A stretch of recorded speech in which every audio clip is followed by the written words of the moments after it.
Alright, so in this equation, I'm going to be solving 9 to the power of x is equal to 36. So to start, my variable in this equation is x, which is what I'm going to be solving for. And we can already tell that x is not going to be a whole number because 9 to the power of 1 is 9 and 9 to the power of 2 is 81. So we know that x is going to be somewhere in between 1 and 2. So we want to find the exact value of x. So to do that, what I'm first going to do is take the log on both sides. So I get log 9 to the power of x is equal to log 36. And the reason I used logarithms for this is because they have a special property that states that if I have something in the form log a to the power of b, I can move this exponent b to the front, so this turns into b times log a. So before, x was an exponent, and it's almost impossible to solve the equation just in the form x is. But now we can move x to the front and make it equal to a whole number, and now it's much easier to solve for x. So now I get x times log 9 is equal to log 36.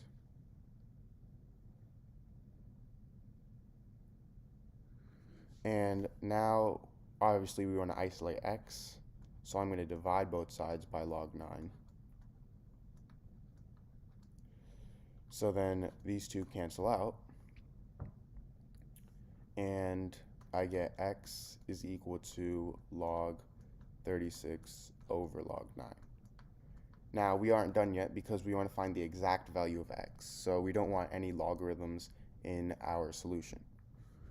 So now what I'm going to do is I'm going to rewrite log of 36 as log of 9 times 4 because I just want to simplify log 36.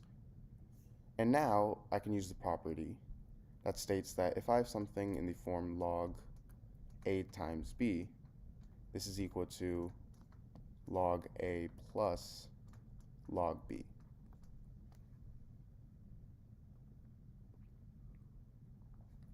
So in this case, I have log 9 times 4, and we can say that a is 9 and b is 4.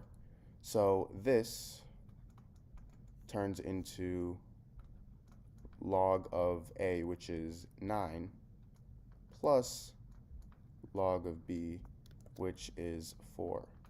And remember, I still have all of this over log 9.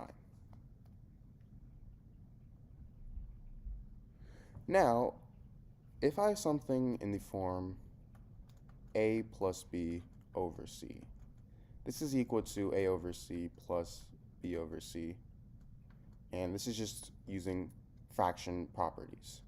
So I have log 9 plus log 4 over log 9, and I'm going to rewrite this as log 9 over log 9 plus log 4 over log 9. Now, anything over itself equals 1, so log 9 and log 9 cancel out, and I get 1 plus log 4 over log 9. Now from here, I'm going to simplify this by rewriting log 4 as log of 2 squared, because 4 is equal to 2 squared. And I'm going to do the same thing to log 9. I'm going to rewrite it as log of 3 squared.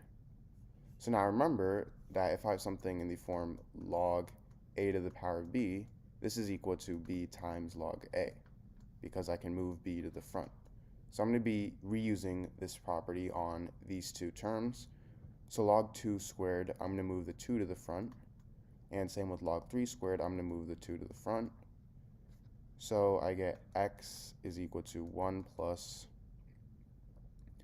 2 times log 2 over 2 times log 3. And now I can cancel out these 2's. So I get x is equal to 1 plus log 2 over log 3.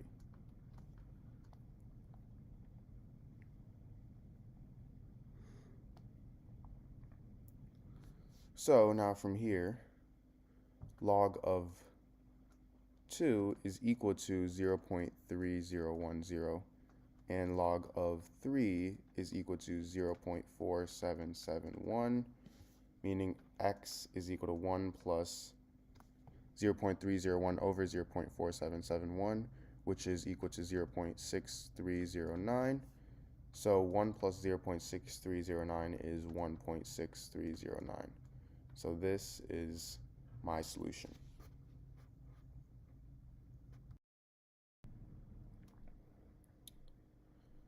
Alright, so in this video, I'm going to be solving the equation x minus 4 to the power of 4 is equal to x to the power of 4. So, my only variable in this equation is x, so that's what I'm going to be solving for. And now for my solution,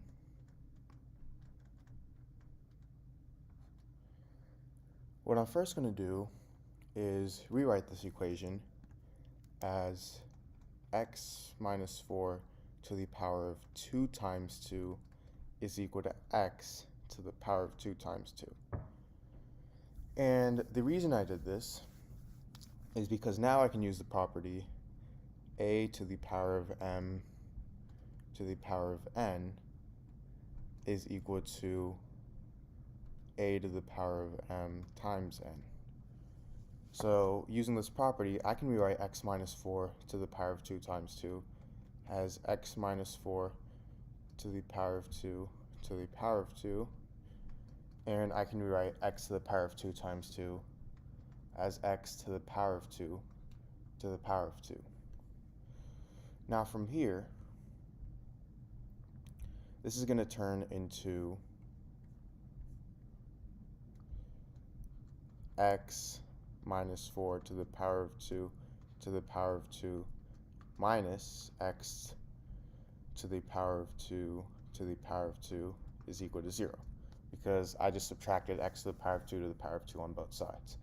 And now I can use the property a squared minus b squared is equal to a plus b times a minus b. So in this case, a is x minus 4 squared and b is x squared. So this turns into x minus 4 squared plus x squared times x minus 4 squared minus x squared is equal to 0. Now from here, I'm going to expand x minus 4 squared. So x minus 4 squared is equal to x squared minus 8x plus 16. So over here, I get x squared minus 8x plus 16 plus x squared times x squared minus 8x plus 16 minus x squared is equal to 0. Now x squared plus x squared is 2x squared. So I get 2x squared minus 8x plus 16 times, these two cancel out, negative 8x plus 16 is equal to 0. And now I get two equations. 2x squared minus 8x plus 16 is equal to 0, and negative 8x plus 16 is equal to 0. Now from here, I'm going to factor out 2, so I get 2 times x squared minus 4x plus 8 is equal to 0.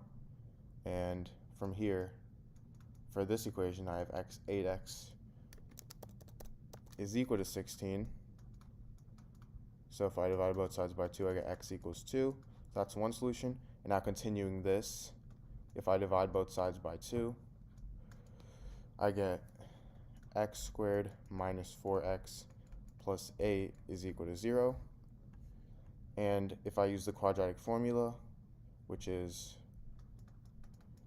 negative b plus or minus the square root of b squared minus 4ac all over 2a. In this case, a is 1, b is negative 4, and c is 8. So I have x is equal to negative of negative 4 plus or minus the square root of b squared, so negative 4 squared, which is 16, minus 4 times a, which is 1, times c, which is 8, all over 2a, so 2 times 1. And this turns into 4 plus or minus the square root of 16 minus 32 over 2, which turns into 4 plus or minus the square root of negative 16 over 2. So now, the square root of negative 16, I can rewrite that as the square root of 16 times the square root of negative 1 over 2, and the square root of negative 1 is equal to I. So I get x is equal to 4 plus or minus the square root of 16i over 2, and the square root of 16 is equal to 4, so I get x is equal to 4 plus or minus 4i over 2, which turns into 2 plus or minus 2i. So my three solutions of x are x is equal to 2 plus 2i, x is equal to 2 minus 2i, and x is equal to 2.